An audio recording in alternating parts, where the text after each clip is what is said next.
DSC అంశంపై AP రాజకీయాల్లో మరోసారి మాటల యుద్ధం మొదలైంది.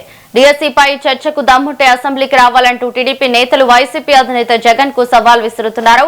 అయితే ప్రతిపక్ష హోదా ఇవ్వని కారణంగా సభకు దూరంగా ఉండాలనే వైఖరిలో జగన్ ఉన్నారనే చర్చ జరుగుతోంది. మరోవైపు మండలిలో వైసీపీకి బలం ఉండటంతో పార్టీ వాయిస్ ను బలంగా వినిపించాలని ఎమ్మెల్సీలకు జగన్ సూచించినట్లు సమాచారం.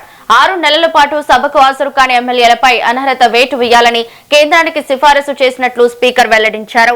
ఈ వ్యాఖ్యలపై వైసీపీ నేతలు ఎలా స్పందిస్తారు? ఈసారి కూడా వైసీపీ ఎమ్మెల్యేలు అసెంబ్లీకి దూరంగా ఉంటారా అనే అంశం ఆసక్తికరంగా మారింది.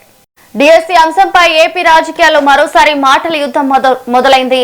డిఎస్సీపై చర్చకు దమ్ముంటే అసెంబ్లీకి రావాలంటూ టీడీపీ నేతలు వైసీపీ అధినేత జగన్ కు సవాల్ విసురుతున్నారు. అయితే ప్రతిపక్ష హోదా ఇవ్వని కారణంగా సభకు దూరంగా ఉండాలనే వైఖరిలో జగన్ ఉన్నారనే చర్చ జరుగుతోంది. మరోవైపు మండలిలో వైసీపీకి బలం ఉండటంతో పార్టీ వాయిస్ ను బలంగా వినిపించాలని ఎమ్మెల్సీలకు జగన్ సూచించినట్లు తెలుస్తోంది. 6 నెలల పాటు సభకు హాజరు కాని ఎమ్మెల్యేలపై అనర్హత వేటు వేయాలని కేంద్రానికి సిఫారసు చేసినట్లు స్పీకర్ వెల్లడించారు.